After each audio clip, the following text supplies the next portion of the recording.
This is the FM Gold channel of All India Radio. In the program News Analysis, now we bring you a discussion on Marriage Law Amendment Bill. The participants are Dr. Surat Singh, Advocate, Supreme Court, and Annapurna Jha, Senior Journalist. Rajya Sabha passed a historic legislation which gave women greater power in divorce matters. The Marriage Law Amendment Bill that was passed by the upper house of Parliament gives irretrievable breakdown of marriage as a ground for divorce. Under this, women have been given more power of property in case of divorce and other facilities. At the same time, this is being termed as a historic legislation by the government, which feels that in a patriarchal society when women, despite being 50% of the population, have only 2% of the assets, need to be given greater protection. So this bill is really very important. It has got important provisions like right to property of the husband during the time of the marriage, because most of the time if the wife is not working, husband acquires property, and in case of divorce the women have no property in their name. So that has been accepted. What is your view on it? Well, first of all, Annapurnaji, this is a landmark legislation because despite our all rhetoric about respect for women, when it comes to concrete laws for women, unfortunately situation in India is still far from satisfactory. Article 14 of the Constitution says no discrimination. 15 specifically says no discrimination on the ground of gender. But despite that, if we see everywhere in terms of property, in terms of education, in terms of even birth, like people do all sorts of things once they discover it's a girl child, some of them still are not happy with that. So that kind of attitude, that kind of mindset must go. And it is as a result of that now law has come that if a man can ask for divorce on the ground of irretrievably broken or so many other grounds, why not women? Women, if they are the sufferer, they should be allowed the same opportunity. Not only that, because property has been monopolized by men, as you have rightly said, 50% population but only 2% of the property. It is not because of their lack of ability, it is only because of lack of opportunity. Because wherever women have been, girls have been given the chance and opportunities, they have done better than men. See all the results of high school, results of college, results of competitive examinations. Wherever the opportunities have been given, women and girls have done better than men and boys. So it means it is not the ability why only 2% are having the property where men are having 50% property. So it is because of some structural problems. So now that has been addressed in this. This is really the case because when we talk about women, we find that women, even though qualified, they look after the household. So they give their time to raising children instead of working in office. That has to be recognized in the marriage, and I think that is what lawmakers had in mind because time is changing. Earlier we had certain mutual consent, divorce and other things, but now irretrievable breakdown of marriage, which was recommended by the Law Commission long back, you must be knowing being a lawyer, and at the same time Supreme Court judgments were also there in this regard, that the times are changing and this should be also a ground for divorce when people are not able to compatible enough or live together. And the condition is that they must live apart from each other at least 3 years before either of them move an application. Earlier the law was that if you are living for more than 1 year away, then you have to ask for decree of judicial separation. And only after 2 years of that judicial separation, if you are not coming together, then that was the ground for divorce. Now in this case, straight away after 3 years, if you are living separately, you can go for divorce. Either party can go for divorce. But at this time, the remarkable thing is that the protection of the interests of the woman and the children have been taken into account. Court can refuse divorce if the court realize enough arrangement has not been made, women or children will face financial difficulties. So despite irretrievably broken, divorce can be refused. In other words, the interests of the children and the women will be protected before any divorce is granted. Man cannot take the advantage by asking for divorce and not taking care of his responsibility. Women can oppose the divorce on this ground if they say that there will be a grave financial hardship to them.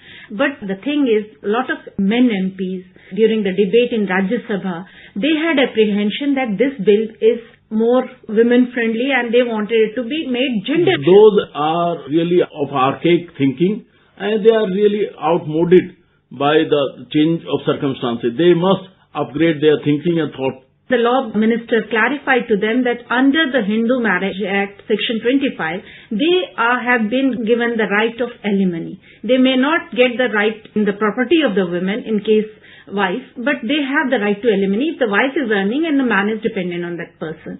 But usually, in most of the cases, the man who has more property. The very fact that 50% of property is owned, whereas only 2% is owned by women itself shows that there is a fundamental inequality. Under inequality, you can't ask them to part more property. So, I think on the whole, the legislation is a good one. Woman nurtures the entire family. Woman is weak, entire family is weak. So, in other words, if woman is not strong, children would be weak. And if children would be weak, that community has no future.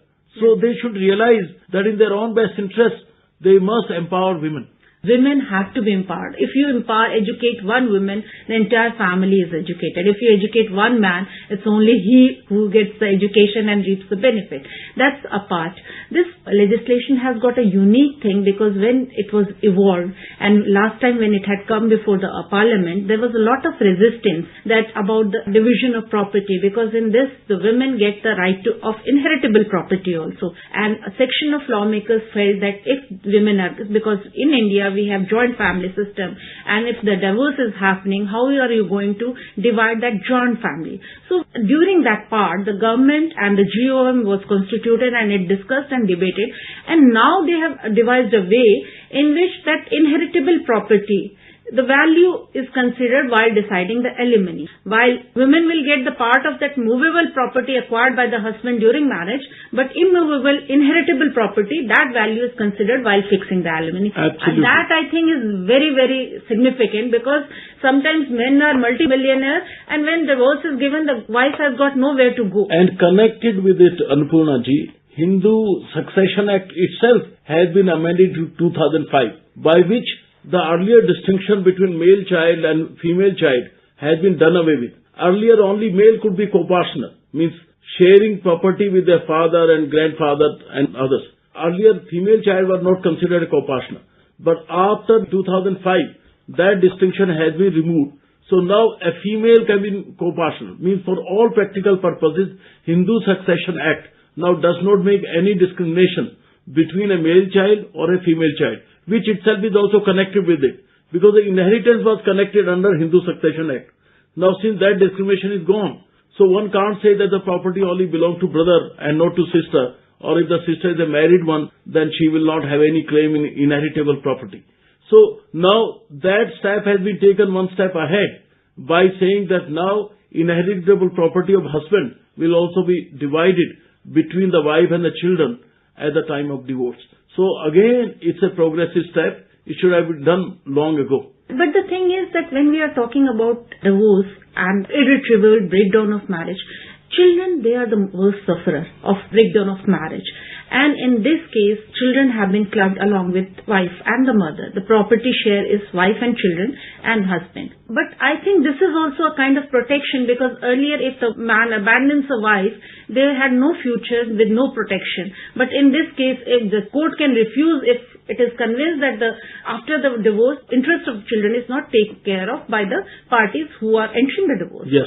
If enough protection has not been made either for the wife or for children, on that ground itself, divorce can be refused. It means now there is enough pressure on the man to make sure that he makes adequate provision, both for wife as well as for children. And always best interests of the children are taken into account when these cases are decided.